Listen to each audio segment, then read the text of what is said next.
अस्सलाम वालेकुम क्लास।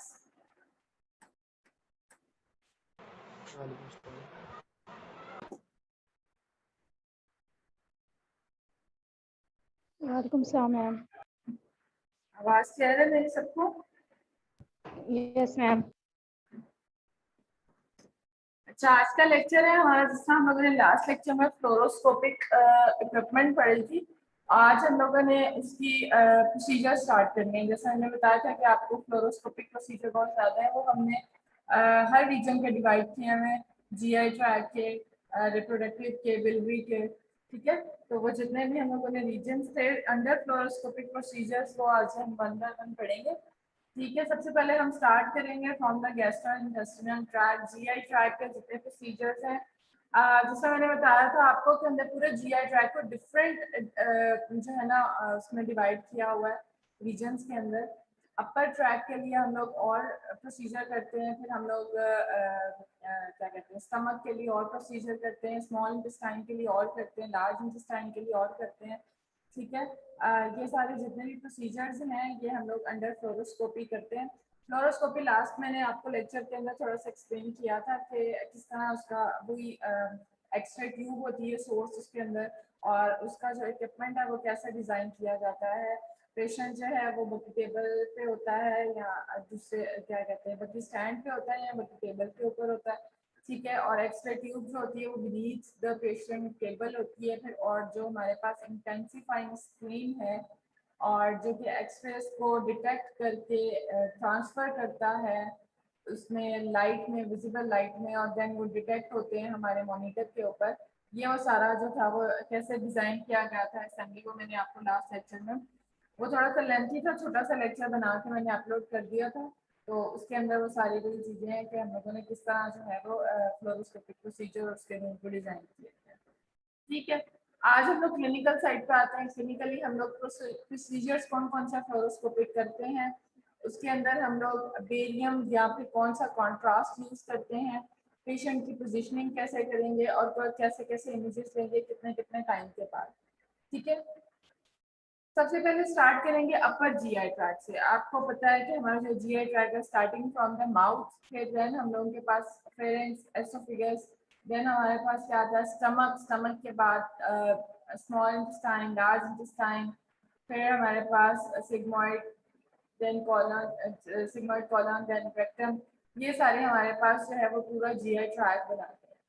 इन्हीं पार्ट्स को हम लोगों ने डिवाइड कर लिया, इतना ज्यादा लंबे लेंथी को ना हम लोगों ने डिफरेंट पार्ट्स में डिवाइड कर दिया। अब अगर पेशेंट प्रेजेंट कर रहा है with the upper GI problem, उसमें क्या होता है कि पेशेंट एसोफेगस में उसके अपर जीआई जो हमारे स्टमक से ऊपर हिस्सा है एसोफेगस के अंदर, अगर उसको कोई भी प्रॉब्लम आती है देन उसको हम लोग जो है ना रूल आउट करते हैं अंडर फ्लोरोस्कोपी, उसका प्रोसीजर करते हैं। वो कौन कौन सी कंप्लेंट्स के साथ आ सकता है एसोफेगस में, उसको डिस्पेजिया हो सकता है, दैट मीन्स के उसको डिफिकल्टी इन स्वॉलोइंग है।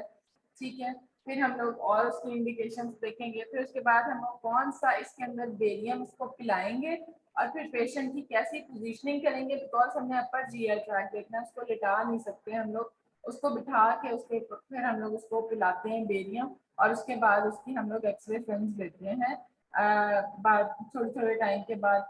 कि हमें पता है सबसे पहले हम लोग उसको क्या कहते हैं, उसको कहते हैं कि आपने सिर्फ मुंह में रखना है, उसको स्वॉलो नहीं करना बेरियम को। ठीक है, बेरियम को उसको हम लोग पाउडर फॉर्म में होता है और उसको हम लोग पानी के अंदर घोल के एक जूस की तरह का वो बन जाता है, लेकिन होता वो इसी तरह ही है व्हाइट कलर का ना।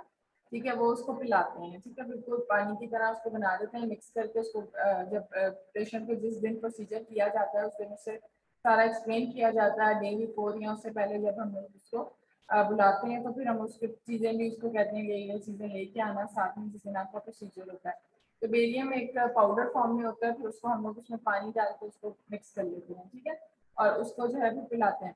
सबसे पहले उसे कहते हैं आपने ना इसको एक घूंट लेके ना अपने मुंह के अंदर से रखना है और एहतियात के साथ कोई एक ड्रॉप आपके कपड़ों के ऊपर ना गिरे, क्योंकि जब आप एक्सरेज लोगे ना तो वो जो व्हाइट कलर का है ना वो कोई भी हमें आर्टिफैक्ट शो कर सकता है।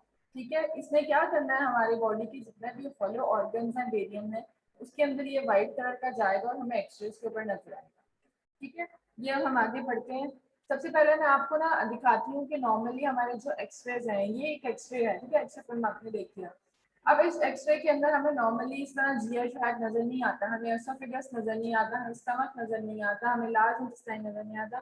हाँ, समटाइम्स बहुत ज्यादा गैस होती है जिसकी वजह से हमें थोड़ा बहुत वो उसके अंदर गैसेस नजर आ सकती हैं बस। इसके अलावा हम उसकी लाइनिंग को आउटलाइन नहीं कर सकते हैं, उसके अंदर कोई पैथोलॉजी है तो वो हम लोग रूल आउट नहीं कर सकते एक्सरे के ऊपर। अब फ्लोरोस्कोपी क्या है, वो भी एक एक्सरे ही है, ठीक है। हमने इसी तरह के उसके अंदर डायग्नोज करना है उसकी डिजीज को, तो हम क्या करते हैं उसके हॉलो ऑर्गन को हमें हाईलाइट करना है, क्या चीज खिलाएंगे तो वो हमारा हाईलाइट हो जाएगा, ठीक है। तो ये सारे प्रोसीजर्स जो हैं वो हम लोग अंडर फ्लोरोस्कोपी करेंगे, एक्सरे सोर्स होगी, इसी तरह का एक्सरे होगा। इस एक्सरे के अंदर हमें सिर्फ बोन्स नजर आ रही हैं, सॉफ्ट टिश्यूज नजर नहीं आ रही, ठीक है। तो उनको हम लोग रूल आउट करते हैं। वैसे ये एक्सरे जो है वो किस जगह का एक्सरे है?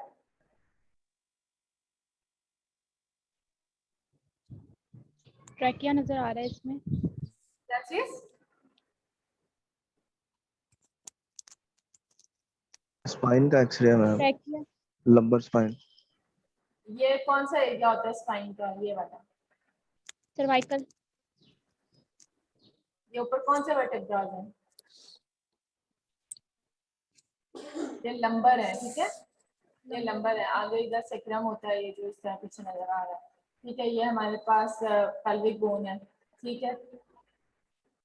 ये पीछे आप देख रहे हो, अगर आपने वर्टेब्रा को वैसे देखा होगा जो एनाटॉमी लैब के अंदर, अगर आप देख रहे हो छोटे छोटे से वर्टेब्रा किस तरह वो उनका वो साइड्स पे लैमिनास होते हैं, पीछे हमारे पास क्या उसके जो डॉट्स नजर आ रहे हैं, स्पाइनस प्रोसेस जो है वो, अगर हम लोग कॉर्नर के अंदर देख रहे हैं, ठीक है, तो इसके अंदर हमें कैसे नजर आ रहे हैं, बिल्कुल डॉट्स नजर आ रहे हैं पीछे। जो स्पाइनस प्रोसेस लंबा सा होता है अगर हम साइड से देखते हैं, तो ये जो साइड्स पे डॉट्स नजर आ रहे हैं यूं करके, ये इधर से हमारे पास क्या होते हैं, ट्रांसवर्स प्रोसेसेस साइड्स पे होते हैं, ठीक है।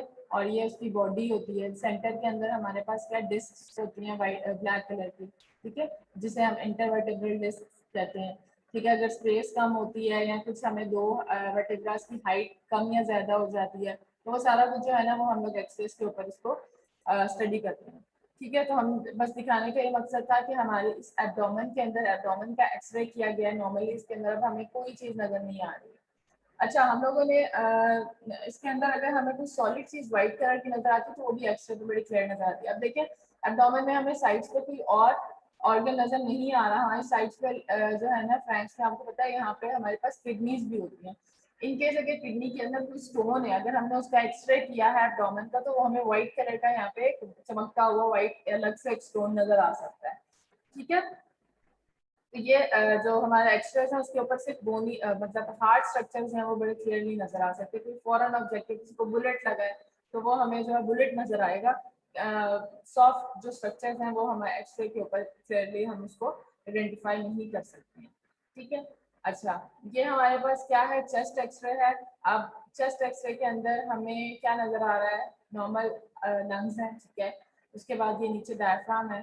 डायफ्राम आप देख रहे हैं इसके अंदर दो हमें इस तरह की लाइंस नजर आ रही हैं जो एरोज आपको दिखा रहे हैं। So this is air in the peritoneum, ठीक है। पेरिटोनियम कैविटी जो है हमारे एब्डोमेन के अंदर एयर है, जिसकी वजह से ये डायफ्राम देख रहे हो इस तरह डबल लेयर नजर आ रहा है, ठीक है। ये एयर है, नीमो पेरिटोनियम। फिर उसके बाद आप जिस तरह पहले एक्सरेस के अंदर देखा था कि हमें जो है इंटेस्टाइन नॉर्मली नजर नहीं आती है, ठीक है। लेकिन अगर आप इसके अंदर देखो तो ये आप देख रहे हो इसके अंदर डायरेक्शन थोड़ी सी बॉबल जो है वो हमें डायलेटेड नजर आ रही है ये, और ब्लैक ब्लैक सी गैस इसके अंदर होती है, तो इस वजह से ये ब्लैक, और जो हमें एयर होती है वो हमेशा एक्सरे के ऊपर जो है वो ब्लैक नजर आती है। जिस तरह लंग्स है, लंग्स के अंदर एयर होती है तो वो ब्लैक नजर आ रही है, ठीक है।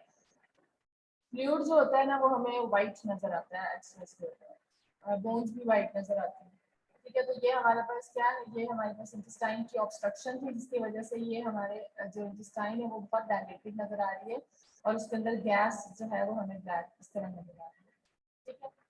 फिर कॉलोनिक ऑब्स्ट्रक्शन, इसके अंदर भी जो है वो हमें ये गैस और ये कॉलोनिक ऑब्स्ट्रक्शन इस तरह नॉर्मली नजर नहीं आती, ठीक। अब इसके पेट के अंदर क्या था, वाटर था, फ्लूइड था, जैसा मैंने भी बताया कि एक्सरेस के अंदर हमें फ्लूइड जो है वो व्हाइट नजर आता है, ठीक है। तो इसके एब्डोमेन कितना व्हाइट व्हाइट इस तरह नॉर्मली नजर नहीं आता, ठीक है। तो दैट मींस इसके पेट में एसाइटिस है।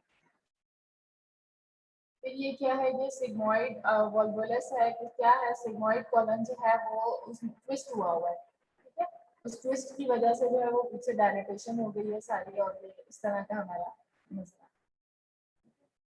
अच्छा, एओर्टा अगर देखो तो हमें पता है कि हमारा जो डिसेंडिंग एओर्टा है ऊपर से इस तरह स्पाइन के आगे आगे चलता हुआ नीचे की तरफ को डिसेंड होता हमें नजर आता है नॉर्मली, ठीक है। अब ये दो हमारे पास एक्सट्रेस हैं, एक हमारे पास है एपी और दूसरा हमारे पास है लेटरल, ठीक है। एपी के अंदर अंदर देखें तो ऐसे नॉर्मली हमें जो है एओर्टा नजर नहीं आता। अगर देखो ये एनेरिज्म है, डायलेटेशन हुई है, तो हमें स्पाइन के साइडों पर भी ये इस तरह नजर आ रहा है। अगर उसका लेटरल व्यू में देखो तो ये देख रहे हो, ये इतनी मोटी सी जो ट्यूब टाइप मतलब ये वेसल नजर आ रही है हमें, this is aneurysm, aortic aneurysm, ठीक है। लेटरल व्यू के अंदर और क्लियर हो गया, और जो एपीवी के अंदर था वो क्या था, वो ओवरलैप कर रहा था, लेकिन हमें उसकी एनेरिज्म की वजह से डायलेटेशन हुई तो साइड्स पे भी यहाँ पे नजर आ रहा है, ठीक है।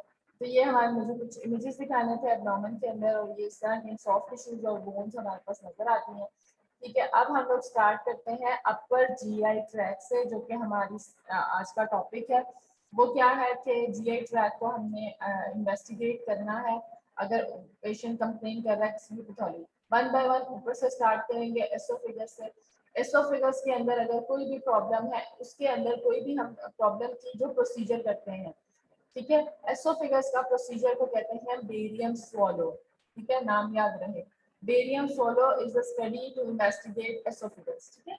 एसोफेगस में कोई भी प्रॉब्लम होगी, पेशेंट कंप्लेन करेगा, उसको डिस्फेजिया है, दैट मींस उसको डिफिकल्टी है स्वॉलिंग में, ठीक है, तो नाम ही उसका बेरियम स्वॉलो है। तो एसोफेगस की स्टडीज को बेरियम स्वॉलो कहते हैं। इसके अंदर क्या होगा, इंडिकेशंस क्या है, डिस्फेजिया इज इम्पोर्टेंट। सब में एक जो है ना वो तो कंफर्म इंडिकेशन है कि आपने फिर करना ही करना है बेरियम सॉलो, ठीक है। तो इसके अंदर dysplasia is the confirm indication कि हमने बेरियम सॉलो करना है। बाकी जो है वो क्या है, एक पेन है, फिर यहाँ असेसमेंट ऑफ ट्रेकियो एसोफेजियल फिस्टुला। हमें पता है कि ट्रेकिया और एसोफेगस दोनों आगे पीछे होते हैं, ठीक है। ट्रेकिया आगे होता है, पीछे जो है वो एसोफेगस होता है। उन दोनों के दरमियान जो है वो बन जाता है फिस्टुला। अच्छा, मैंने अभी आपको कुछ इमेजेस दिखाए हैं। अगर ऐसा फिस्टुला बन गया है ट्रेकियोएसोफेजियल फिस्टुला, तो मुझे ये बताओ कि वो कौन से व्यू के अंदर हमें क्लियर फिस्टुला नजर आ सकता है, एपी व्यू के अंदर या लेटरल व्यू के अंदर? लेटरल लेटरल व्यू के अंदर, ठीक है। हमें एपी के अंदर हमें पता ही नहीं चलेगा कि फिस्टुला है कि नहीं, क्योंकि वो ओवरलैप कर रहे होते हैं। आगे क्या होता है, हमारा ट्रेकिया होता है, पीछे फिर एसोफेगस, उसके दरमियान जो है ना कम्युनिकेशन पाथ बन जाता है, फिस्टुला जिसे कहते हैं, ठीक है। तो वो हमें जब ओवरलैप किया होगा हमें नजर नहीं आएगा। अगर हम साइड से देखेंगे तो वो हमें दरमियान में कम्युनिकेशन दोनों में फील होगी कि एसोफेगस और ट्रेकिया के अंदर, ठीक है। तो ये कॉमन सेंस का क्वेश्चन है कि ट्रेकियोएसोफेजियल फिस्टुला जो है वो किस व्यू के अंदर हमें क्लियरली नजर आ सकता है, तो लेटरल व्यू के अंदर, ठीक हो गया। बाकी assessment of the site of the perforation, अगर एसोफेगस के अंदर परफोरेशन हो गई है तो देन भी हम लोग उस पर वेरिएंट्स फॉलो करेंगे। So these four are the indications to investigate the oesophagus, उसके लिए हम वेरिएंट्स फॉलो करेंगे, ठीक है। फिर वेरिएंट्स फॉलो करने के लिए ये कुछ ना बुक है, मैंने आपको शायद बताई भी हो, चैपमैन बुक है, छोटी सी स्टडीज सारी इसके अंदर है, सारे प्रोसीजर्स की है, छोटी सी बुक है एंड वो भी आप ले लो। बेरियम के सारे स्टडीज हैं उसके अंदर, एमआरआई की है, मेमो के हैं, मतलब काफी ज्यादा उसके अंदर चीजें, छोटी सी बुक है, बहुत अच्छी बुक है, चैपमैन बुक का नाम है, ठीक है। प्रोसीजर्स पर लिखा होगा रेडियोलॉजिकल प्रोसीजर्स बाय चैपमैन, ठीक है। ये बुक आप सब लोग ले लो, बहुत अच्छी बुक है, ये सारा उसके अंदर से ही बनाए हुए हैं लेक्चर्स, ठीक है। वो तो सिर्फ ये जीआई ट्रैक और इसके मैंने लेक्चर बताया, उसके अंदर एमआरआई भी मिलेगा, उसके अंदर आपको सीटी स्कैन भी मिलेगा, उसके अंदर आपको हर जो है ना रेडियोलॉजी प्रोसीजर उसके अंदर मिलेगा आपको, ठीक है। तो वो आपके लिए आसानी आगे जब आप लोगों ने जाना है फील्ड में, तो वो बुक आप छोटी सी बुक फौरन खोलो और प्रोसीजर को रीड कर लो, ठीक है। अच्छा, फिर उसके बाद क्या है, बेरियम फॉलो की नो कॉन्ट्रा इंडिकेशंस। फिर हमने क्या याद करना है, इसका कॉन्ट्रास्ट मीडियम। हमने हर प्रोसीजर के अंदर उसकी इंडिकेशन, उसका कॉन्ट्रास्ट कौन सा है, अगर कोई कॉन्ट्रा इंडिकेशंस है तो, ठीक है, कॉन्ट्रास्ट मीडियम कौन सा यूज करना है, फिर हमने उसका प्रोसीजर कैसे परफॉर्म करना है, उसमें पेशेंट की पोजीशनिंग और वो सारी पिक्चर्स वगैरह, ठीक है। हर एक की इंडिकेशन कॉन्ट्रास्ट मीडियम। अब इस कॉन्ट्रास्ट मीडियम का क्या नाम है, बेरीटोप 150%, ठीक है। ये बस अपने नाम याद करना है, बेरीटोप या गैस्ट्रोग्राफिन या एलओसीएम। एलओसीएम का मतलब है लो ऑस्मोलर कॉन्ट्रास्ट मीडियम, ठीक है, जिसकी ऑस्मोलैरिटी कम होगी वो हम इसके अंदर यूज करेंगे। लो ऑस्मोलर कॉन्ट्रास्ट मीडियम इसके अंदर यूज होगा, ठीक है। ये तीन जो है इनमें से हम लोग कोई भी यूज कर सकते हैं। बेरीटॉप भी लो ऑस्मोलर है, गैस्ट्रोग्राफिन भी लो ऑस्मोलर है। और यहाँ पे हमने इस एलओसीएम लिखने का मकसद है कि अगर किसी और कंपनी का लो ऑस्मोलर का कोई है तो वो हम लोग इसमें यूज कर सकते हैं, ठीक है। डिफरेंट कंपनीज के डिफरेंट नेम के साथ आते हैं, बट हमने क्या यूज करना, लो ऑस्मोलर वाला, ठीक है। दो जो है वो बेरीटॉप या गैस्ट्रोग्राफिन यूज हो रहे हैं, ठीक है। आपने सिर्फ नेम याद करना है, ठीक है। बेरियम सोलो के अंदर ये कॉन्ट्रास्ट मीडियम यूज हो रहे हैं। देन इक्विपमेंट क्या है, रैपिड सीरीज रेडियोग्राफी जो कि फ्लोरोस्कोपी है, वीडियो रिकॉर्डिंग होती है उसके अंदर for the assessment of the laryngopharynx and upper oesophagus during deglutitions, ठीक है। इसके अंदर हम अपर जीआई ट्रैक को इन्वेस्टिगेट करते हैं। पेशेंट प्रिपरेशन कोई रिक्वायर्ड नहीं है, उसके लिए हम पेशेंट को कोई फास्टिंग कोई उससे पहले कोई प्रिपरेशन नहीं करवाते हैं, ठीक है। प्रीलिमिनरी फिल्म्स नहीं लेनी। प्रीलिमिनरी फिल्म्स का क्या मतलब होता है कि जब हम लोग स्कैन करते हैं ना, प्रोसीजर से पहले उसको बेरियम देने से पहले एक खाली इमेज देते हैं, ठीक है। उसके अंदर हम लोगों ने उसको कोई अभी बेरियम नहीं दिया होता, जिस तरह एक खाली कह लो कि अभी देने से पहले वाला एक इमेज देते हैं, उसको हम कहते हैं प्रीलिमिनरी फिल्म्स, ठीक है। फिर हम उसको कहते हैं बेरियम आपने लेना है, और फिर बेरियम वाली स्टडीज हम जो है ना उसकी पिक्चर्स लेते हैं। अच्छा, मॉडिफिकेशंस क्या है, for the tracheoesophageal fistula use of the nasogastric tube radiographs in the lateral position, जो कि मैं अभी आपको पहले बता चुकी हूँ कि tracheoesophageal fistula है तो उसके लिए हम लोग कौन सा व्यू करेंगे, उसके लिए lateral view is best to identify the fistula. Echalasia, first syringe out the contents and then give contrast. इसमें क्या होता है echalasia के आगे मैं आपको दिखाती हूँ। इसके अंदर ना पेशेंट का जो एसोफेगस है वो नीचे से ना, मतलब जो उसका लोअर पार्ट है वहां से नैरो हो जाता है, ठीक है। नैरो हो जाता है तो क्या कहते हैं इसके अंदर जो है क्या कहते हैं, मतलब उसको कॉन्ट्रास्ट देने से पहले ना हम उसको एक नॉर्मल क्या कहते हैं एक्सरे ले लिया हमने, जिसके अंदर हमें एसोफेगस की डायलेटेशन हमें नजर आएगी, ठीक है। बीनीथ उसके लोअर एंड से वो थोड़ा सा नैरो होगा तो हमें अपर से वो थोड़ा सा डायलेटेड फील होगा, ठीक है। तो first syringe out the contents and then give the contrast, ठीक है। मैं आगे इमेज देती हूँ कि हमने फिर उसके बाद किस तरह उसको देना है। ये क्या है, ये अपर हमारा जीआई ट्रैक के अंदर ये कौन सा स्ट्रक्चर पड़ा हुआ है, ये पीछे हमारे वर्टेब्रास हैं, ये फेस है आगे, ठीक है, ये मैंडिबल बोन, ये पीछे हमारे सर्वाइकल वर्टेब्रास है।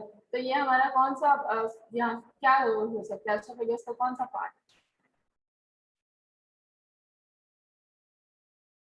फेरेंक्स, ठीक है। तो ये अपर जीआई ट्रैक फेरेंक्स, फिर आगे ट्यूब शुरू हो जाती है उसकी एसोफेगस, ठीक। अब ये देख रहे हो साइड से लेटरल व्यू है। अब एसोफेगस हमें नॉर्मल नजर नहीं आता था, अब कॉन्ट्रास्ट दे रहे हैं इसके अंदर, तो इस तरह वो उसको हाईलाइट कर देता है एसोफेगस को, ठीक है। ये देखो ये इसके नॉर्मल लोअर एंड पे क्या हो रही है, परफोरेशन है, ठीक है, क्लियर है। ये क्या है, गैस्ट्रोएसोफेजियल रिफ्लक्स। इसमें क्या है, लोअर इससे ना एसोफेगस थोड़ा सा नैरो होता है, ऑब्स्ट्रक्शन कंप्लीट ऑब्स्ट्रक्शन नहीं होती है लेकिन नैरो होता है, जिसकी वजह से जो है वो रिफ्लक्स हो सकता है, जो हमारा बेरियम जो हमने दिया है उसको वो बाहर वापस आ सकता है, ठीक है। ये इन्फ्लेमेशन हुई हुई है एसोफेगस की, जिसको कैंडिडा एसोफेजाइटिस कहते हैं, ठीक है। ये इसके अंदर छोटे छोटे छोटे छोटे उसकी वॉल के अंदर आप देखें डॉट्स, इस तरह उसकी नॉर्मल स्मूथ वॉल नजर नहीं आती है, नॉर्मली नजर आती है जिस तरह इसके अंदर हमें इस तरह के डॉट्स नजर आते हैं, this is due to the inflammation. ये भी हॉट एसोफेजाइटिस है, इन्फ्लेमेशन है, इसके अंदर भी देखिए इसकी वॉल कैसे इरेगुलर है और इसके अंदर कैसे एसोफेगस नॉर्मली इस तरह नजर नहीं आता।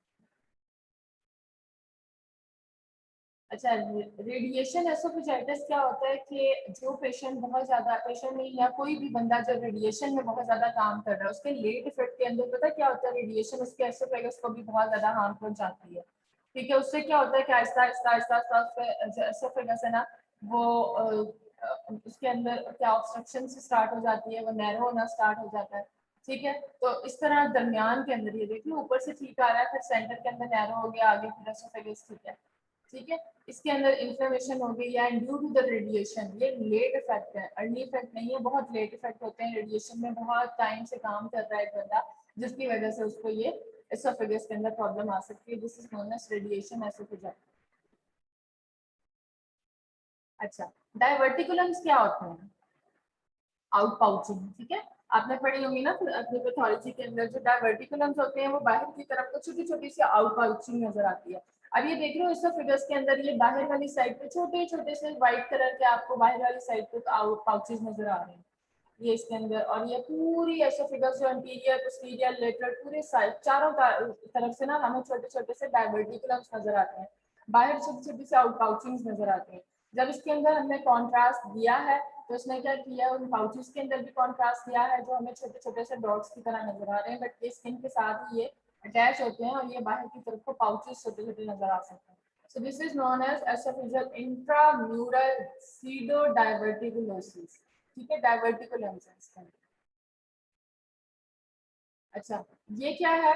ये है लियोमायोमा, ये कोई मैस है जिसने एक्सटर्नली जो है हमारे एसोफेगस को कंप्रेस किया हुआ है। ये देख रहे हैं इसके अंदर ऐसे लग रहा है जैसा खाया हुआ है कुछ, लेकिन एक्सटर्नली कोई मैस इस जगह पड़ा हुआ है, इस जगह पे, जिसने इस जगह को आगे की तरफ को कंप्रेस कर दिया है, जो कि हमें एसोफेगस इस तरह नजर आता है, ठीक है।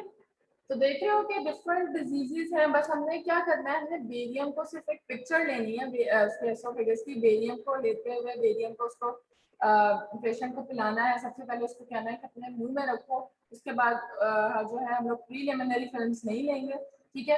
फिर उसके बाद उसको कहेंगे कि आपने जैसे ही ये बटन के ऊपर गए हो कंसोल के ऊपर, जैसे इसको कहना है ठीक है फॉलो करो, साथ ही आपने इमेजेस लेना स्टार्ट कर देंगे, ठीक है। तो बेरियम हमें फील हो रहा होगा नीचे की तरफ को जाता हुआ, तो जहाँ पे नैरोइंग होगी, जहाँ पे ऑब्स्ट्रक्शन होगी, वहां पे वो हमें नजर आ जाएगा, पूरी की पूरी एसोफेगस को लाइन आउट कर देगा, ठीक है। तो एसोफेगस नॉर्मली हमें एक्सरे को जैसे मैंने दिखाया था बिल्कुल नजर नहीं आता। तो अगर कोई भी प्रॉब्लम होगी, कोई डायवर्टिकुलम है, कोई ऑब्स्ट्रक्शन हुई है, आप ये देख रहे हो तो फील हो रहा है कि एक्सटर्नली इसको कंप्रेस किया हुआ है, तो ये किसी मैस ने कंप्रेस किया हुआ है यहाँ पे, तो दिस इज एसोफेजियल लियोमायोमा। इसके अलावा इसके अंदर अगर कोई परफोरेशन हुई है तो वॉल के अंदर डिस्कंटिन्यूटी आ जाएगी, वो हमें पता चल जाएगा कि यहाँ से इसने यहाँ से परफोरेट हुआ है। इसके अलावा कोई फिस्टुला है तो वो लेटरल व्यू के अंदर हमें बड़ा क्लियरली दोनों ट्रेकिया और एसोफेगस के अंदर फिस्टुला नजर आ सकता है। जो बेरियम है हमारा कॉन्ट्रास्ट है, वो हमारा एसोफेगस से उस जगह से बाहर की तरफ को जाता हुआ पीछे ट्रेकिया में फील हो रहा होगा, ठीक है। इसके अलावा और हमारे पास क्या है, उसकी कुछ इंफ्लेमेशन है, डिफरेंट दो इंफ्लेमेशन पड़ी है, बैक्टीरियल इंफ्लेमेशन हर्ब्स हो गया, ठीक है। इसके अलावा हमारे पास दो और हम लोगों ने इसके अंदर इंफ्लेमेशन पड़ी, जिसके अंदर जो वॉल है वो बहुत छोटी छोटी सी, इसके अंदर जैसा कैलो dot white colour sorry black colour के डॉट छोटे छोटे से नजर आ सकते हैं, ठीक है। फिर इसके अलावा एसोफेजियल कार्सिनोमा है, ठीक है। ये कार्सिनोमा के अंदर एसोफेगस का हाल देखो क्या हो गया है, ठीक है। ऐसे बिल्कुल खराब सी हो गई है, इसके अंदर ये नैरोइंग हो गई है, उसकी वॉल रेगुलर हो गई है। ये हमारे पास कार्सिनोमा के अंदर, एसोफेजियल कार्सिनोमा के अंदर इस तरह का एसोफेगस है, ठीक है। एकलेजिया जिस तरह मैंने आपको बताया था, ये ऊपर से आता है, ठीक है, बिल्कुल एसोफेगस, और नीचे लोअर एंड पे आके हमारे यहाँ पे बिल्कुल नैरो हो जाता है, बिल्कुल। ये कॉन्ट्रास्ट देख रहे हो आगे किस तरह जा रहा है, ठीक है। फिर हमारे पास क्या है, ज़ेंकर्स डायवर्टिकुलम, एक बड़ा सा डायवर्टिकुलम है, बाहर की तरफ को आउट पाउचिंग हुई है, ये नजर आ रही है आपको, दिस इज ज़ेंकर्स डायवर्टिकुलम। वो छोटे जो डायवर्टिकुलोसिस थे उसके अंदर बहुत सारे आउट पाउचिंग थे। ये आपको सिर्फ इमेजेस आज मैं दिखा रही हूँ, ठीक है। और याद करने वाला इसके अंदर सिर्फ और सिर्फ ये होता है कि एक प्रोसीजर है, प्रोसीजर के अंदर हम लोग उसकी क्या इंडिकेशन है, तो कि ये वाला प्रोसीजर करेंगे। मैं आपसे क्वेश्चंस भी ये पूछती हूँ, पेशेंट कंप्लेन के साथ आया डिस्फेजिया के लिए, ठीक है। तो डिस्फेजिया क्या होता है, डिफिकल्टी इन स्वॉलोइंग, स्वॉलोइंग के लिए अपर जीआई ट्रैक्ट का हम लोग कोई प्रोसीजर करेंगे, ठीक है। तो आप नाम बता दो कौन सा प्रोसीजर होगा, बेरियम स्वॉलो होगा, ओके। इसके अलावा इंडिकेशंस के बाद is there any contraindications, no. Can we take preliminary films, no, ठीक है। फिर उसके बाद कौन सा बेरियम कॉन्ट्रास्ट मीडियम हम यूज करेंगे, गैस्ट्रोग्राफिन या लो ऑस्मोलर कॉन्ट्रास्ट मीडियम, ठीक है। उसके अंदर कौन सा यूज हो सकता है, ठीक, वो हम लोगों ने बैरिटोप लिख दिया 150%, ओके, बस, ठीक। फिर उसके बाद प्रोसीजर कैसे परफॉर्म करते हैं, पेशेंट को हम लोगों ने ये डिटेल्स है जिस बुक के अंदर है, अगर किसी ने डिटेल पढ़नी है तो बुक ले ले, ठीक है, वरना ये मेन पॉइंट्स इसी तरह हम प्रोसीजर को परफॉर्म करते हैं, ठीक है। पेशेंट को किस तरह हम लोगों ने उसकी पोजीशनिंग करनी है, पेशेंट को इरेक्ट बिठाना है, ठीक है, उसको लिटाना नहीं है, पेशेंट इरेक्ट बैठेगा, ठीक, उसको साइड पे बिठाना है, बिल्कुल लेटरल फिल्म उसके बिल्कुल साइड पे होगी और दूसरा एक्सरे ट्यूब उसकी दूसरी साइड पे होगी, ठीक है। पेशेंट को हमने कहना है अपने बेलियन को बहुत एहतियात के साथ मुंह में लेना है, इधर उधर कपड़ों पे गिराना नहीं है, ठीक है। अगर गिराया तो वो डॉट्स हमारे पास इमेज के ऊपर आ सकते हैं। एहतियात के साथ उसने मुंह में लिया, फिर उसके बाद उसको कहते हैं अभी आपने इसको फॉलो नहीं करना, देन आप अपने कंसोल पर जाते हैं उसकी पोजिशनिंग करके, फिर उसके बाद उसको कहते हैं कि फॉलो करो, तो जैसे ही फॉलो करते हैं आपने साथ साथ इमेजेस लेने हैं, तो उससे क्या होगा, हमारा बेरियम फील होगा उसके पूरे एसोफेगस में जाता हुआ, तो हम सारी इमेजेस को कैप्चर कर सकते हैं एज अ वीडियो रिकॉर्डिंग, ठीक। दूसरा हमारे पास आ गया बेरियम मील। अब ये नेम बता रहा है, वो स्वॉलो नेम से बता रहा था, स्वॉलोइंग में डिफिकल्टी। बेरियम मील क्या हो सकता है कि स्टडी ऑफ स्टमक, ठीक है, जो स्टमक या ड्यूडिनम की प्रॉब्लम्स होती हैं उसको हम उसके प्रोसीजर को कहते हैं बेरियम मील, ठीक है। इसकी क्या इंडिकेशंस है, इसके अंदर पेशेंट आता है डिस्पेप्सिया के साथ। डिस्पेप्सिया क्या होता है, डिफिकल्टी इन डाइजेशन, उसको डाइजेशन में प्रॉब्लम आ रही है, तो this is dyspepsia. Weight loss है, अपर एब्डोमिनल मास है, जीआई हेमरेज है, पार्शियल ऑब्स्ट्रक्शन है या परफोरेशन है। These all are the indications to perform barium meal. Barium meal is especially for the stomach and duodenum. Indications देख लें। अब आ जाओ हम लोग इसके अंदर कॉन्ट्रास्ट कौन सा यूज करेंगे। अच्छा, कॉन्ट्रा इंडिकेशंस क्या हो सकते हैं, अगर कंप्लीट लार्ज बॉवल ऑब्स्ट्रक्शन है तो हम बेरियम मील नहीं करेंगे। मेथड क्या है, दिस इज वेरी इंपॉर्टेंट, गौर से सुनना। डबल कॉन्ट्रास्ट मेथड यूज करते हैं बेरियम मील के अंदर। डबल कॉन्ट्रास्ट मेथड, दोबारा कह रही हूँ, गौर से सुनना, मैं पूछती होती हूँ what is double contrast method. अब बेरियम जो सोलो था उसके अंदर हमने सिंपल क्या दिया था, हमने बेरियम दिया था, कॉन्ट्रास्ट मीडियम दिया था।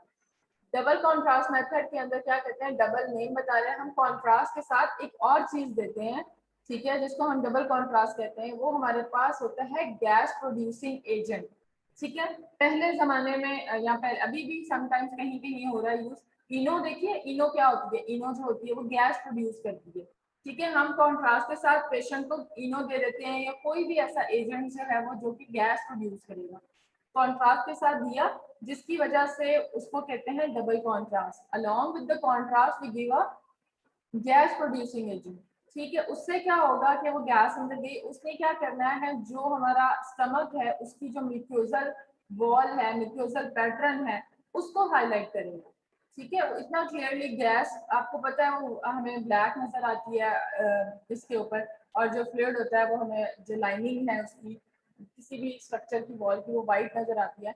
तो जो म्यूक्यूजल पैटर्न होता है, आपने देखे वो यूं बीच में लाइन लाइन सी होती है, ब्लैक वाइट लाइंस, तो वो म्यूक्यूजल पैटर्न को बहुत अच्छे से हाईलाइट कर सकता है जब हम उसको डबल कॉन्ट्रास्ट देते हैं। Double contrast method for the mucosal pattern, single contrast in the children and very ill adult, उसके अंदर हम डबल कॉन्ट्रास्ट नहीं दे सकते बच्चों में या फिर या जो बहुत ज्यादा बीमार है, ठीक है। तो what is double contrast, double contrast is we give contrast along with the gas producing agent and why, क्यों देते हैं हम लोग इसको, because to highlight the mucosal pattern, mucosal pattern को अच्छे से स्टडी करने के लिए हम डबल कॉन्ट्रास्ट मेथड यूज करते हैं। क्लियर हुआ, ठीक है। इंडिकेशंस हो गई, कॉन्ट्रा इंडिकेशंस हैं इसके अंदर कि लार्ज बबल ऑब्स्ट्रक्शन है, we can not do barium meal in if patient having large bubble obstructions, ठीक है। मेथड इसके अंदर डबल कॉन्ट्रास्ट यूज होगा, लेकिन हम बच्चों में या जो बहुत बीमार है उसके अंदर डबल कॉन्ट्रास्ट नहीं यूज कर सकते। मैम क्यों नहीं यूज करेंगे उसमें, चाइल्ड में? जी मैम चाइल्ड में सिंगल कंट्रास्ट क्यों करेंगे? आवाज नहीं क्लियर आ रही मुझे आपकी। मैम चाइल्ड में सिंगल कंट्रास्ट हम क्यों देंगे बच्चों को, हम इनके बच्चों को क्यों नहीं देंगे, ये नहीं पूछ रहे हो? मैम, हम सिंगल क्योंकि दे रहे हैं देखो, ना, उधर के सिंगल क्यों दे रहे हैं उसे? आवाज नहीं मुझे आपकी, यही आपने पूछा है कि बच्चों में और जी एज में हम नहीं देते हैं। जी जी मैम। अच्छा, इसमें क्या होता है कि हमारे पास आपको पता है दो हम एक साथ दे रहे हैं एजेंट, मतलब गैस प्रोड्यूसिंग एजेंट भी है और दूसरा बेरियम है। बेरियम के भी अपने कुछ डिसएडवांटेजेस होते हैं। उसमें क्या होता है कि पेशेंट को हम फिर बाद में पानी पिलाते हैं, जल्दी से जल्दी उसको उसकी बॉडी में से वो वॉश आउट हो जाए यूरिन के थ्रू या, ठीक है। इसी तरह कोई भी हम कॉन्ट्रास्ट देते हैं तो उसके अपने एक एडवर्स इफेक्ट्स होते हैं, ठीक है। तो हम नहीं चाहते कि वो पेशेंट की जो है ना बॉडी को और हार्म दे सके, ठीक। और साथ में हम लोग उसके गैस प्रोड्यूसिंग एजेंट भी दे रहे हैं, ठीक है। तो वो क्या होता है, हमारी जो वॉल है उसको ज्यादा नुकसान पहुंचा सकता है, ठीक है, ज्यादा देर के लिए। कॉन्ट्रास्ट अगर उसके साथ एजेंट जो गैस प्रोड्यूसिंग एजेंट इनो है उसके साथ ज्यादा देर के लिए अगर है तो वो उसकी वॉल को नुकसान पहुंचा सकते हैं। हमने बस फटाफट से इमेजेस लेने होते हैं और फटाफट से उसको कहना होता है कि अब आपने एटलीस्ट 1 लीटर पानी पियो ताकि वो आपकी बॉडी से wash out as soon as possible हो सके। यूरिन पास करो एज जितना जल्दी जितना फ्लूइड ले सकते हो फ्लूइड लो, ठीक है। इसी तरह हम लोग बाकी प्रोसीजर्स के अंदर भी कोई भी कॉन्ट्रास्ट देते हैं अगर उसको पिलाया गया या इंजेक्ट किया गया तब भी इंजेक्शन के थ्रू भी हम उसको कहते हैं कि जितनी जल्दी वो बॉडी से वॉश आउट हो जाए बेहतर होता है। तो बच्चों की जो है ना बॉडी वैसी आपको पता है बड़ी वो इतनी ज्यादा इम्यूनिटी नहीं होती उसके अंदर, तो हम कोशिश करते हैं कि उसके अंदर हम ये इतना तेज होता है तो हम लोग उसको अवॉइड ही करें, ठीक है। तो एक पेशेंट भी आपको पता है बीमार है तो वो भी उसको उसकी बॉडी को हार्म दे सकते हैं, ठीक है। तो मैंने अवॉइड ही करना। बेरियम मील कौन सा, बेरियम कॉन्ट्रास्ट कौन सा यूज हो रहा है इसके अंदर, कॉन्ट्रास्ट मीडियम EZHD 250% जो है इसके अंदर यूज हो रहा है बेरियम मील के अंदर, ठीक है। और पेशेंट प्रिपरेशन इसके लिए फास्टिंग इज रिक्वायर्ड बिकॉज हम लोग अब स्टमक का कर रहे हैं। तो इसमें क्या होगा, मिल orally for the 6 hours, at least 6 hours की fasting, must not smoke on the day of examination as this causes increased gastric mortality. Preliminary films इसमें भी हम लोग नहीं लेते हैं, ठीक है। अब ये देख रहे हो स्टमक की वॉल किस तरह हाईलाइट की गई है, ठीक है। अगर ये नॉर्मल नहीं है, मैं आपको अब नॉर्मल बता दूंगी कि किस तरह ये, लेकिन अगर आप उसकी वॉल देखो तो अगर हम नॉर्मली देखें तो नॉर्मली इस तरह वॉल नजर नहीं आती है। अगर एक कॉन्ट्रास्ट दिया जाए तो वो एक वाइट कलर की एक हाईलाइट किया जाता है उसकी वॉल को, ठीक है।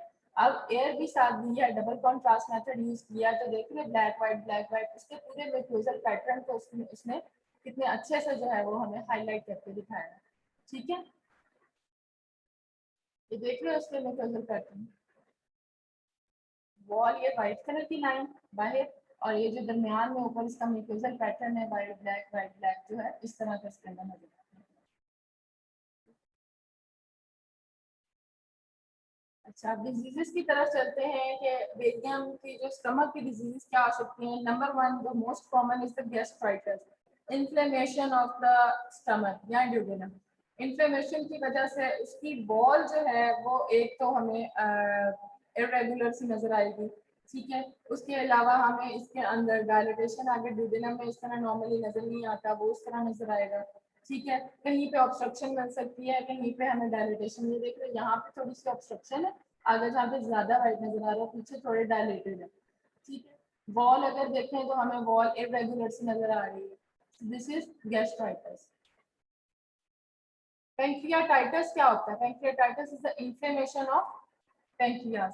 हमें पता है कि सेकंड पार्ट ऑफ ड्यूडेनम में इस जगह पे ट्रांसवर्सली क्या पड़ा होता है, पैंक्रियाज। ये ऊपर स्टमक, यहाँ पे स्टमक से आगे क्या होता है फर्स्ट पार्ट ऑफ ड्यूडेनम, ये फिर हमारे पास second part and third part. इधर जो सेंटर में हमारा होता है ना, यहाँ पे पैंक्रियाज का हेड होता है, वो ट्रांसवर्सली यूं लाइन करता है, ठीक है। और उसका जो हेड है वो इधर जो आपको पता है ना ऊपर से बिल्वी ट्री, जो बिल्वी ट्री से हमारे पास कौन सी कॉमन बाइल डक्ट आती है और जो पैंक्रियाज है उधर से पैंक्रियाटिक डक्ट, दोनों मिलकर second part of the duodenum में ड्रेन करते हैं बाइल, ठीक है। ये तो एनाटॉमी आपको पता ही है। अब इस जगह पे यहाँ पे हेड होता है किसका, पैंक्रियाज का। पैंक्रियाज का हेड बड़ा सा यूं करके अल्सिनेट प्रोसेस नीचे की तरफ हुक सा बनाता है, ठीक है। तो ये गोल सा यहाँ पे एम्बेडेड होता है, यहाँ पे सेकंड पार्ट ऑफ। तो अगर आप इसकी वॉल देखो, ठीक है, तो दिस इज इरेगुलरिटी, देखो वॉल में किस तरह इस जगह पे, ये इस जगह पे इतनी नहीं है जितनी इस जगह पे, ठीक है। This is due to the inflammation of the pancreas. ये पैंक्रियाटिक वॉल जो है वो इतनी ज्यादा इरेगुलर है, इस तरह जो कि ड्यूडेनम के अंदर इस तरह एम्बेडेड थी, इस तरह लग रहा है इसने इन्वेड किया हुआ है। तो this is the inflammation of the pancreas and known as the pancreatitis, ठीक है। बिनाइन पेप्टिक अल्सर, ठीक है। ये अल्सर आप देख रहे हो कि इसके अंदर किस तरह नजर आ रहा है, बिकॉज द वॉल है, ये आप देख रहे हो। कार्सिनोमा अगर है तो ये आपको इस तरह क्लियरली यही पड़ा है। ये किस चीज का इमेज है और कौन सा व्यू है,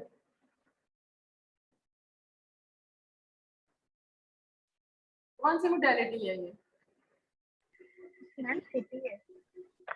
सिटी स्कैन है, ठीक है। CT scan of the abdomen. ये हमारे पास एक्सियल स्लाइस है, ये बैक पे हमारे पास क्या पड़ा हुआ है, ये हमारा वर्टेब्रा है, वर्टेब्रल बॉडी। ये पीछे हमारे पास स्पाइनल प्रोसेस होता है, ये बीच में क्या होता है, वर्टेब्रा के दरमियान में से क्या गुजर रहा होता है, गोल सा स्पाइनल कॉर्ड। ठीक है, ठीक है। अब उसकी वो ब्लैक कलर का हमें स्पाइनल कॉर्ड जो है ना नजर आ रहा है, जो कि ट्रांसफर, अब ये एक्सियल व्यू है, इसके अंदर आप एक सेक्शन दिया है हमने, ठीक है, एब्डोमेन के अंदर। अच्छा, फिर उसकी साइड्स में हमें बैक में क्या व्हाइट कलर का ये नजर आ रहा है, दिस इज किडनी, ठीक है, ट्रांसवर्स में पड़ी हुई है, और ये किडनी का हाइलम होता है, यहाँ से इसके अंदर वेसल्स एंटर हो रही होती हैं, ठीक है। ये किडनी है, ये पड़ी हुई है, एक ये राइट किडनी, ये लेफ्ट किडनी, ठीक है। हमें पता है कि जो लेफ्ट किडनी होती है वो थोड़ी सी, सॉरी राइट किडनी होती है थोड़ी सी नीचे होती है, क्योंकि ऊपर लिवर बढ़ा हुआ है, लिवर के वजह से वो थोड़ी नीचे है, ठीक है। ये हमारे पास कौन सा, दोनों एक लेवल पे नहीं होती, थोड़ी सी ऊपर नीचे होती है, ये लेफ्ट किडनी हो गई। अच्छा, सेंटर में हमें पता है कि वर्टेब्रा के आगे से क्या गुजर रहा होता है, एओर्टा, ये गोल सा एओर्टा है, इधर आरबीसी है, ठीक है। ये दोनों गोल गोल जो आगे आपको दो वेसल्स नजर आएंगे वर्टेब्रा के बिल्कुल सामने, वो बड़ी वेसल्स है, ये एओर्टा होगी और एक आरबीसी होगी, ठीक है। ये कौन, ये एब्डोमेन के लेवल पे, जो इंटेस्टाइन के लेवल पे ऊपर एक स्लाइस दिया हुआ है इन्होंने, ठीक है, उसके अंदर बताया हुआ है। फिर ये आगे आप देखिए ब्लैक कलर की एयर नजर आ रही है इंटेस्टाइन के अंदर, ठीक है। ये हमारी एब्डोमिनल वॉल बाहर, ये इस तरह का कट सेक्शन के अंदर मिल रहा है। मैम ड्यूडिनल जो आपने फिर पेनक्रेटाइटिस का बताया है, उसमें जो पेनक्रेटाइटिस की वजह से सेकंड पार्ट होता है ड्यूडिनम का, उसकी वॉल की रेगुलरिटी हो जाती है। देखो, होती तो वो पेंक्रियाज की वॉल जो है वो इरेगुलर है, लेकिन वो इस तरह साथ अटैच होता है कि ये पेंक्रियाज ही समझ लो कि इस तरह इधर इधर इधर इधर उसने उसकी वॉल को क्या कह दिया है, जिस तरह पुश कर दिया आगे की तरफ, तो इतनी उसमें इरेगुलरिटी थी पेंक्रियाटाइटिस के अंदर, पेंक्रियाज की वॉल के अंदर, क्योंकि वो बिल्कुल साथ ही जो अटैच होता है, ठीक है। तो वो तो उसकी मैम जो यहाँ पे वॉल है उसको पेनक्रियाज हमें नजर नहीं आ रहा। अगर आप देखो तो बाकी उसकी वॉल बिल्कुल इस तरह नहीं है, ये अंदर से देख रहे हो, यहाँ तक जो थी बिल्कुल स्मूथ थी, फिर आगे जहाँ भी उसका हेड साथ अटैच होता है वहां से ज्यादा इरेगुलर है, यस मैम। ठीक है। इस एरिया अगर ये पीछे देख रहे हो स्मूथ है, स्मूथ आते हुए फिर इतनी ज्यादा इरेगुलर हो गई है, ठीक है, बिकॉज ऑफ द पेंक्रियाज है, पेंक्रियाज इतना साथ इसकी बिल्कुल अटैच होता है, तो उसने इसकी तरफ को उसने पुश कर दिया है, या उसके अंदर जो उसकी वॉल है उसको इरेगुलरिटी इसके अंदर इस वजह से आ गई है। अगर हम डीडिनम की वॉल देखें तो डीडिनम की वॉल तो बिल्कुल हमें फ्लड सही है, स्मूथ है, ठीक है। सिर्फ इस वजह से यहाँ पे जो है, और उसकी वजह से प्लस उसकी इंफ्लेमेशन बिल्कुल एक जगह पे साथ ही अटैच होता है कितने टाइम के लिए, तो उस वॉल को भी डीडिनम की जो वॉल है बाहर आउटर वॉल है उसको भी इन्फ्लेम कर सकता है ना, तो उसकी इन्फ्लेमेशन भी हो सकती है। तो अलॉन्ग विद द पेंक्रियाटाइटिस ये इनर वॉल जो है जो कि पेंक्रियाज के साथ है उसकी भी इन्फ्लेमेशन आहिस्ता आहिस्ता स्टार्ट हो जाती है, ठीक है। Okay ma'am. अच्छा, ये हो गया सीटी हो गया। अच्छा, ये ड्यूडिनल अल्सर है ड्यूडिनल का। फिर आ जाओ हमारे पास, what are the complications of the barium, क्या कॉम्प्लिकेशंस हो सकती हैं इसके अंदर, leakage of the barium from the unsuspected perforation, ठीक, वो पेशेंट के लिए बहुत ज्यादा हार्मफुल हो सकता है अगर कहीं इसको परफोरेशन हुई हुई है और बेरियम वहां से लीक आउट करके उसकी पेरिटोनियम कैविटी के अंदर चला गया, तो वो उसके लिए एक कॉम्प्लिकेशन हो सकती है। एस्पिरेशन हो सकती है, conversion of the partial large bowel obstruction into complete obstruction by infection of the barium। अब देखो बेरियम इतना ज्यादा थोड़ा सा क्या होता है, सेमी सा होता है, बिल्कुल एक पाउडर फॉर्म में, हम उसको पानी के अंदर घोल के उसको पिलाते हैं, ठीक है। समटाइम्स क्या होता है, एक मामूली सी ऑब्स्ट्रक्शन या थोड़ी ऑब्स्ट्रक्शन हुई होती है, लेकिन बेरियम वहां जाकर फंस जाता है और उसको ज्यादा ऑब्स्ट्रक्शन उसकी वहां पे कॉज कर सकता है, ठीक है। तो पार्शियल ऑब्स्ट्रक्शन से और कंप्लीट ऑब्स्ट्रक्शन में भी कन्वर्ट हो सकती है। बेरियम अपेंडिसाइट्स, अपेंडिक्स किस जगह पे होती है, राइट और लेफ्ट, लेफ्ट साइड में।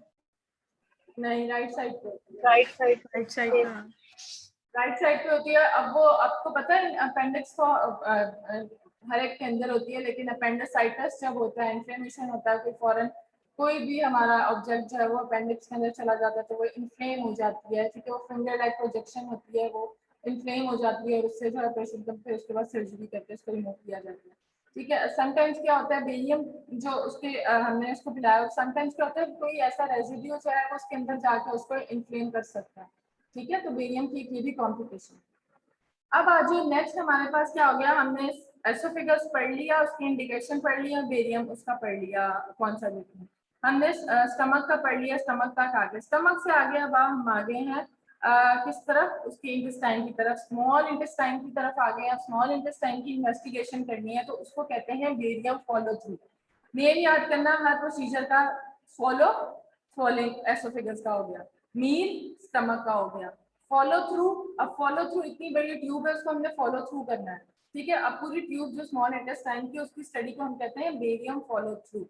This is the study of the small intestine. Indications है pain, diarrhoea, bleeding, partial obstruction या एब्डोमिनल मास।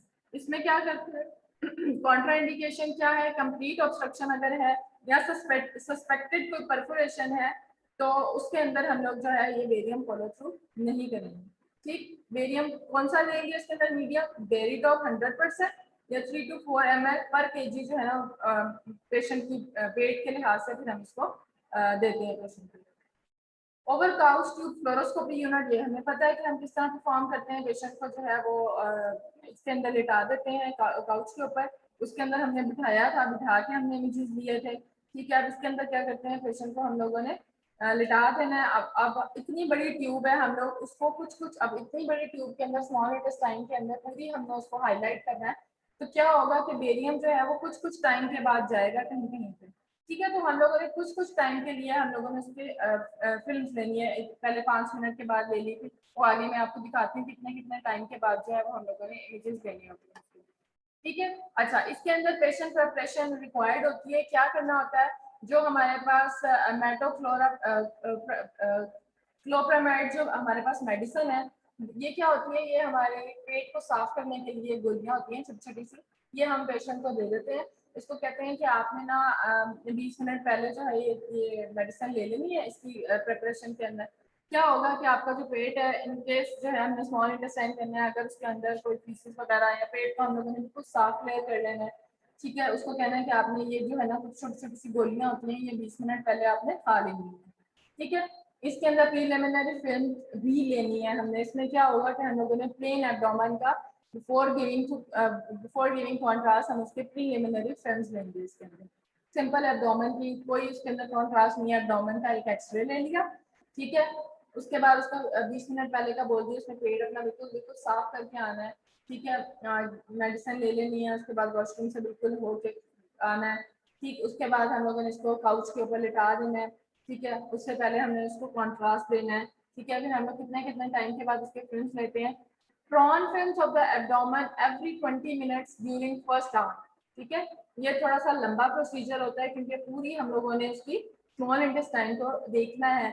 उसमें हम क्या कहते हैं कि पेशेंट को हर 20 मिनट के बाद एक इमेज लेना होता है, ठीक है। 1 घंटे के पहले घंटे फिर subsequently every 30 minute until the column is reach. अब हमने सिग्मोइड कॉलन या सिग्मोइड तो नहीं, जो हमारा ट्रांसवर्स कॉलन है, जो हमारा लार्ज इंटेस्टाइन है, हमने सिर्फ इसके अंदर स्मॉल इंटेस्टाइन को स्टडी करना होता है। वहाँ कॉलन तक जो है अगर पहुँच गया देन हमारी स्टडी कंप्लीट होगी। हमने कुछ टाइम के बाद उसके इमेजेस लेने होते हैं। कॉन्ट्रास्ट कहाँ चला गया, पूरे स्मॉल इंटेस्टाइन को हाईलाइट करना, ठीक है। Spot films of the terminal ileums are taken supine. अब आज जो हमारा लास्ट है small bowel enema, this is for the large intestine. Small intestine तक हम लोगों ने स्टडी कर ली है कौन सी है और उसकी इन्वेस्टिगेशन क्या है, ठीक है। देन हमारे पास क्या आ गया, small bowel enema, this is for the large intestine, ठीक है। अब क्या होता है, gives better visualisation of the small bowel, rapid infusion of the contrast directly into the jejunum, avoid segmentation and the flocculation. अब इसके अंदर स्मॉल बोवल एनीमा के अंदर जो है ना बेरियम एनीमा जिसे कहते हैं, इसके अंदर जो है ना हम मैं बताती हूँ किस तरह परफॉर्म करते हैं। इसके अंदर हम थ्रू माउथ हम उसको जो है बेरियम नहीं देते। एनीमा के अंदर हम लोग उसको हमेशा जो है थ्रू रेक्टम जो है उसके अंदर कॉन्ट्रास्ट जो है वो इंजेक्ट किया जाता है। कौन सा कॉन्ट्रास्ट इसके अंदर यूज करते हैं हम, माइक्रोपेक 100%, ठीक है। Tap water to give volume उसके अंदर मिक्स करते हैं और उसके फिर हम लोग जो है डाइल्यूट कर लेते होते हैं, वो भी पाउडर फॉर्म में होता है। Continuous infusion of the methyl cellulose made up to 2 litre reduce the viscosity, gives better visualisation of the bowel loops. हमने बहुत ज्यादा इसको विस्कस नहीं बनाना है, इसको डाइल्यूट कर लेना है। ये तो स्मॉल इंटेस्टाइन का सारा हो गया, ठीक है। नजर आ रहा है सारी हमारी स्मॉल इंटेस्टाइन जो है वो हाईलाइट होगी। पूरे लूप्स जो है वो जब तक नहीं क्लियर हो जाते हैं हम लोगों ने उसके फिल्म्स लेते रहने, ठीक है। ये हमारे फिर हमें क्या इसके अंदर पैथोलॉजी मिली है, जो जूजिनल जो है ना वहाँ पे हमें ऑब्स्ट्रक्शन मिली है, chronic radiation enteropathy. This is also a disease due to the radiation exposure. ठीक है, पेशेंट एक यहाँ पे बंदा जो रेडिएशन में बहुत ज्यादा काम कर रहा है और उसके इंटेस्टाइन, स्मॉल इंटेस्टाइन के अंदर इस तरह का हमें इमेज मिलता है, this is the chronic radiation enteropathy. Adenocarcinoma of the duodenum, इसके अंदर हमें मैस मिल रहा है, ठीक है, ये इसके अंदर इसका क्या कह सकते हैं, वो हम जो हमें कैंसरस सेल्स हैं वो हमें नजर आ रहे हैं यहाँ पे पड़े हुए, जिसने यहाँ पे इसको मैनेज किया है. Crohn's disease. अब मैंने आपको इसके बाद असाइनमेंट देनी है, मैं पहले दिखा दूँ आपको कुछ, फिर उसके बाद में आपको आपको पूरा समझ आ जाएगा. ठीक है, small bowel ischaemia, ileal lymphoma,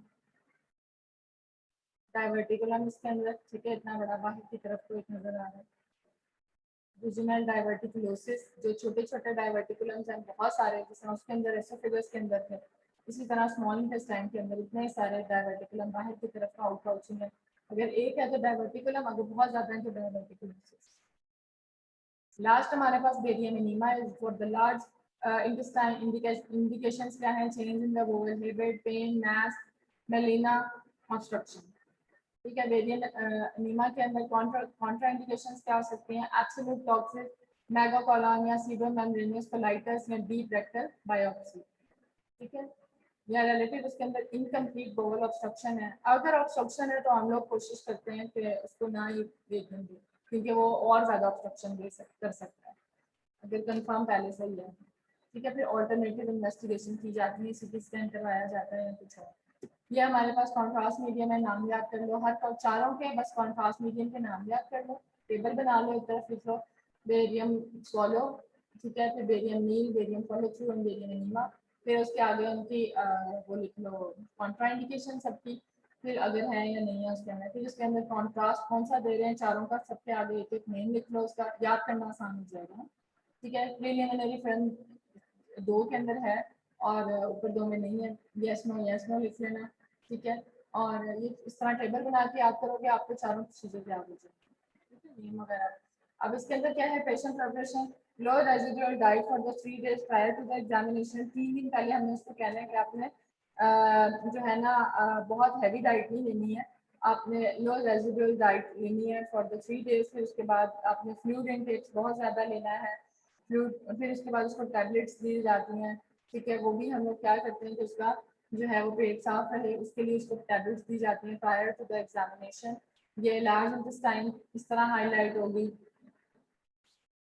ठीक है, polyposis coli, carcinoma of the sigmoid column. ठीक है, ये पूरा transverse column, ascending column, descending column, आगे सिग्मोइड कॉलम और रेक्टम तक, ये पूरे एरिया को जो है वो बेरियम एनीमा के अंदर हम देखते हैं. ठीक है, अल्सरेटिव कोलाइटिस है. ये सारी डिजीजेज हम लोग इसके अंदर इसको देख सकते हैं. कॉम्प्लिकेशन हो गए, क्रॉन्स डिजीज है, डायवर्टिकुलाइटिस. ठीक है, ये देख रहे हो इसके अंदर डायवर्टिक लार्ज इंटेस्टाइन के अंदर आउटआउट. ठीक है, ये जो है ट्यूबरकुलोसिस, एंट्रोकोलाइटिस है, सीमिकोलाइटिस. ठीक है, ये सारी जो है लार्ज इंटेस्टाइन की पिक्चर है. अब आप, मैंने इन इमेजेस को इतने गौर से आपको नहीं पढ़ाया. अब आपने क्या करना है, इन सारे इमेजेस को, जिसमें सिर्फ डिजीज इमेजेस है, ठीक है, इमेजेस तो आपको क्लियरली नजर आ गया कि ये वाली डिजीज है तो ये नजर इस तरह आती है. अब आपने क्या करना है, आपने सारी की सारी असाइनमेंट है आपकी, इन सारी डिजीजेस को आपने जो है वो एक क्या कहते हैं टेबल बनाना है. एक तरफ इन डिजीजेस का नेम लिखना है, ठीक है, फिर इसके आगे इसका इमेज लगाना है यहाँ से. ठीक, इमेज बेशक एंड में लगा लो, उसके आगे आपने उसकी डेफिनेशन लिखनी है. सिंपल गूगल के ऊपर जाओ, ठीक है, कोलोनिक कार्सिनोमा या फिर आप diverticulosis of the large intestine क्या होते हैं, वो 2 लाइनें या 3 लाइनों की एक डेफिनेशन वहाँ पे गूगल के ऊपर आपको मिल जाएगी.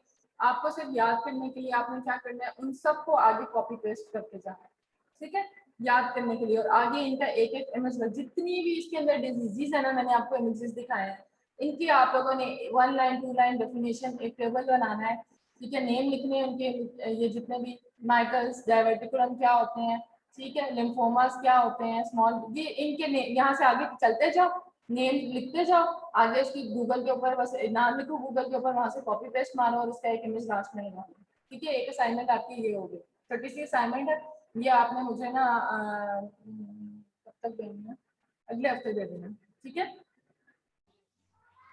आज बस अभी जाओ, बल्कि 5 मिनट के बाद आप क्या करो, जो है इसको लेक्चर को खत्म किया, एक टेबल यहीं पे वर्ड खोला, टेबल बनाया 3, उसके अंदर कॉलम बना दिया, पहले के अंदर यहाँ से लिखा रीजनल ऑब्स्ट्रक्शन, ठीक है। उसके आगे लिख लिया जितनी भी आपको इमेजेस इसके अंदर है ना, उसकी आप लोगों ने क्या एक 1 लाइन जो है ना डेफिनेशन लिखनी है कि ये किस वजह से क्या होता है, इसको क्यों ये कहते हैं, ठीक है। और आगे उसका एक इमेज लगा देना, समझ आ गई? Yes ma'am. जी मैम। ठीक है, ये छोटी सी असाइनमेंट है, बस एक टेबल आपने बना के बताना है। अच्छा, आपका जो रीटेक है वो आपको मैंने आपको ईमेल की थी, मिल गई होगी सबको, क्या आज पहले मैंने लेना था, लेकिन आज मैं नहीं लूंगी। अब जो नेक्स्ट आपकी क्लास होगी ना, वो भी मैं आपको ईमेल कर दूंगी। जो नेक्स्ट क्लास कब है आपकी, फ्राइडे को है, तो फ्राइडे को इस टाइम पे सुबह जो है मैं टाइम आपका बढ़ा दूंगी कि दे दूंगी इसको, लेकिन उसके बाद मुझे कोई एक्सक्यूज नहीं चाहिए, ठीक है। आपको टाइम मिल जाएगा, पहले 30 सेकेंड कम था, 50 सेकंड्स दे दूंगी या 1 मिनट दे दूंगी। अगर तो वो बिल्कुल छोटी छोटी सी स्टेटमेंट्स हुई तो मैं 50 सेकंड्स बहुत इनफ होते हैं, ठीक है। और जो है क्या कहते हैं इसको, नेट का इशू होता है बार बार, जो है आप लोगों के स्टक हो जाते हैं, लेकिन जो है अब जो है मुझे कोई एक्सक्यूज नहीं चाहिए। आपका दोबारा से रीटेक होगा फ्राइडे को, वही टाइम सुबह 9:30 बजे से 18 मिनट्स दे दूंगी, ठीक है। उसके अंदर आप लोगों ने इसको 20 एमसीक्यूज को दोबारा से करना है, ठीक है। मैम सिलेबस वही होगा? सिलेबस कितने थे पहले लेक्चर? मैम फर्स्ट 6 लेक्चर्स थे। अभी हम कितना पढ़ गए हैं? 11 पढ़ लिए हैं। मैम काफ़ी है इतने। चलो ठीक है, क्योंकि आपका फिर 7-8 से शायद मीट स्टार्ट होगा, अभी कंफर्म नहीं है, लेकिन अभी जो हमारे पास पहले आई थी डेट्स, उसमें 7-8 जो था वो मीट स्टार्टिंग डेट थी, ठीक है। तो एक हफ्ता रह गया, अभी फटाफट से इसको खत्म करो ताकि आगे फिर हम लोगों ने मीट की तैयारी करनी है। तो फ्राइडे को मैम ये वाला सिलेबस हमारा फिर मिड्स में तो नहीं आएगा ना? देखो, अभी कुछ कह नहीं सकते। मैम मिड्स ऑन कैंपस होंगे? आप क्या, तो क्या मतलब है, आप लोग जो पढ़ लेते हो भूल जाते हो साथ के साथ? नहीं मतलब कि दोबारा वो तो बार-बार अगर तो नहीं करना। आती है तो वो तो अपने याद तो किया ही हुआ है, बस अगर कोई चीज आ भी गई है तो उसमें से पीछे से कुछ चीजें कम देती होती है पिछले सिलेबस में से, ज्यादातर जो आपका नया होता है उसमें से ही देना होता है। तो जो है अगर बड़ा भी हुआ तो वो आपको उसमें हो जाएगा, ठीक है। तो अब मुझे नहीं पता इन्होंने मिड्स लेने किस तरह है, आपके सब्जेक्टिव टाइप है, एमसीक्यूज टाइप लेना है इन्होंने, वो मैं पूछ लूंगी कि क्या अब नया पॉलिसी आई है। लास्ट टाइम आप लोगों ने मिड्स नहीं लिए थे ना लास्ट सेमेस्टर में? मैम हुए थे हमारे, उसमें सारे वाइवास ही हुए थे, फाइनल में भी मिड्स में भी, और प्रेजेंटेशंस हुए थे। सब्जेक्टिव नहीं हुआ था कुछ क्लासेस के नहीं? मैम फाइनल हुआ था हमारा, अच्छा, उसमें वाइवा भी हुआ और रिटन बाकी भी हुआ। सारे वाइवा से थे? Yes ma'am. Yes ma'am. Ma'am mids online ही होंगे? मिड्स अभी तक तो नहीं पता, कोई कह रहे 7 से शायद स्टार्ट हो रही है आपकी यूनिवर्सिटी से, वो भी हमें ईमेल कंफर्म आ जाए यूनिवर्सिटी की तरफ से। दें अगर तो यूनिवर्सिटी में स्टार्ट हो जाती है 7-8 से, और देन तो आपको पता ही है ऑन कैंपस ही होंगे। अच्छा, और एक बात, नेक्स्ट मेमो में अगर फिर किसी का पोर्टल में मसला है, कभी इतने दिन है फ्राइडे तक पोर्टल प्लीज अपना ठीक करवा लो, किसी का फिर ना कहना मेरा पोर्टल ब्लॉक था, और फिर भी नहीं उस वक्त तक हुआ तो वो दूसरा ऑप्शन मैं हमेशा आपको देती होती हूँ, यूनिवर्सिटी में आओ उसी टाइम पे, उसके बाद नहीं मैं दूंगी, उसी टाइम पे मेरे साथ यहाँ पे क्लास में बैठो और मैं आपको हार्ड कॉपी में दूँ, यहीं पे एग्जाम दो और किसी को, ठीक है। दो ऑप्शन है, उसके अलावा अगर कोई तीसरा किसी का प्रॉब्लम है तो मैं उसको एक्सेप्ट नहीं करूँगी, ठीक है। अभी टाइम है, अपना पोर्टल शोटल जो भी है करवाओ ठीक, ब्लॉक है तो। और दूसरा अगर नहीं हो सकता उस वक्त तक तो आप ऑन कैंपस आ जाओ एग्जाम दो, एग्जाम के लिए और क्या मैं कर सकती हूँ, ठीक है। इंशाल्लाह फिर मैं आपको ईमेल कर दूंगी, अभी बता दिया है कि फ्राइडे को 9:30 बजे है, तो शायद एक दिन पहले ईमेल कर दूंगी। लेक्चर कोई 6 है आपके स्टार्टिंग के, अच्छे से पढ़ लेना। और मैम जो असाइनमेंट है वो इस लेक्चर में जितने भी डिजीजेज हैं, वो डिजीज, उनका इमेज और उनकी डेफिनेशन। हाँ, डिजीज, उसका डेफिनेशन और आगे इमेज, ठीक है। और मैम वर्ड पे बनानी है ना, मतलब हैंड रिटन तो नहीं है ना? वर्ड पे बना लो, और अभी मैं जब कहूंगी कि इस डेट को देना है, वो मैं आपसे कहूंगी किस तरह देना। गूगल ड्राइव पे मुझे एक मैं फोल्डर बना दूंगी, उसके अंदर सब जो है वो अपने नेम के साथ, और कोई भी बच्चा मुझे जब भी असाइनमेंट आप लोगों ने सबमिट करवानी है ना, तो जो उसकी फाइल का नेम होता है ना, बिकॉज मेरे पास तो वो सिर्फ सेव होके आ रही थी, मुझे उस जगह पे आपने अपना नेम आगे आईडी, ठीक है, एमएस के लिख दो या मेमो लिख दो, कुछ भी साथ में लिख दो कि ये इस सब्जेक्ट को नेम आईडी जरूर लिखना है, और फोल्डर जो बाहर आपका जो होता है ना उधर नाम लिखना है। बच्चों को कोई पता नहीं होता, असाइनमेंट इतनी बुरी भेजते हैं, मुझे यकीन करो गुस्सा आता है, फिर कहते हैं नंबर में से आप असाइनमेंट के नहीं दिए। सही फजूल कॉपी पेस्ट, कोई एक अच्छी असाइनमेंट, एक कोई प्रेजेंटेशन अच्छी बनाया करो जब भी बनाते हो, ठीक है, आप अपने लिए बनाते हो, क्योंकि मैं इस तरह की कभी असाइनमेंट्स देती होती हूँ जो आपके लिए फायदा हो, आपको बाद में एग्जाम में याद करना आसान हो, ठीक है। अभी इसके अंदर बहुत सारे इमेजेस थे जो कि इमेजेस मैं दे सकती हूँ आपको कि ये इमेज ऐसा है, इसकी डेफिनेशंस दे रही हूँ कि आपको याद करनी है आसान। जब आपको डेफिनेशंस पता होंगी ना कि इसके अंदर ये चीज होती है, उसकी वॉल के अंदर इंफ्लेमेशन होती है, तो आप इमेज देखोगे तो वॉल क्लियर आपको नजर आ जाएगी कि हाँ भाई ये इमेज के अंदर वॉल खराब हुई थी, ठीक है। इसके अंदर अगर कोई मैथ पड़ा हुआ है तो वो अगर ये चीज मैथ है तो मैथ इफेक्ट की वजह से इमेज इस तरह नजर आया, तो इमेजेस अब क्लियरली आपको डेफिनेशंस के साथ क्लियर हो जाएंगी, ठीक है। थोड़ा सा आपको अपने लिए भी वो स्टडी हो जाएगी, ठीक है। ये तो छोटी सी एक असाइनमेंट है, तो एक बस वन पेज की होगी, ज्यादा से ज्यादा 2 पेज की हो जाएगी, ठीक है। तो बस एक एक लाइन, दो लाइन की आपने डेफिनेशन लिखनी है और टेबल के अंदर, और एक असाइनमेंट में और दूंगी आपको, 2 असाइनमेंट्स होंगी आपको, ठीक है। तो ये जल्दी से साथ ही क्लियर करके नेक्स्ट वीक में जो है मैं डेट बता दूंगी, उसमें आपने मुझे सबमिट करवा देनी, उसके बाद जो है फर्स्ट असाइनमेंट में एक्सेप्ट नहीं करूँगी, ठीक है। जो डेट होगी उस डेट तक आप लोगों ने बनानी है। अभी फ्राइडे को एग्जाम दो, और नेक्स्ट जो है ना वीकेंड आएगा, वीकेंड में बेशक असाइनमेंट उसकी रहेगी, वरना तो एक दिन की है, आज अभी बना लो, लेक्चर खत्म होता है 10 मिनट का काम है, बना लो और गूगल से बस उठा लो, ठीक है। अच्छी सी प्रेजेंटेशन बनाया करो, जो अच्छे बनाता है, जो ज्यादा अच्छा और मेहनत करके बनाता है चीजों को, उसको मैं ज्यादा नंबर देती हूँ। जो पता चल रहा होता है बस उसने ऐसे ही कॉपी पेस्ट मारा हुआ, कोई जहमत नहीं की नाम भी अपना अच्छे से बनाने की, कोई नाम नहीं लिखते, कोई कुछ नहीं करते, तो उनको मैं नंबर भी फिर मैं उसी तरह देती हूँ, ठीक है। तो अच्छे से हेडिंग्स बनाओ, रीड करो, जितना आप अच्छे से प्रेजेंट कर सकते हो वो चीज अच्छा आपके लिए है, उतने अच्छे मार्क्स मिलते हैं, ठीक है। फिर इंशाल्लाह नेक्स्ट क्लास फ्राइडे को होगी, इसमें क्लास में हम लोग लेक्चर भी पढ़ेंगे और साथ में आपका टेस्ट भी होगा, ठीक है। 18 मिनट्स दूंगी, अब उसके ऊपर मेरे ऊपर ना वो 50-55 सेकंड्स का एक एमसीक्यू बनेगा, तो उस पर आप ज़्यादा वो ना करना, ठीक हो गया, ओके। कोई क्वेश्चन तो नहीं है? चलो ठीक है, टेक केयर, अल्लाह हाफिज।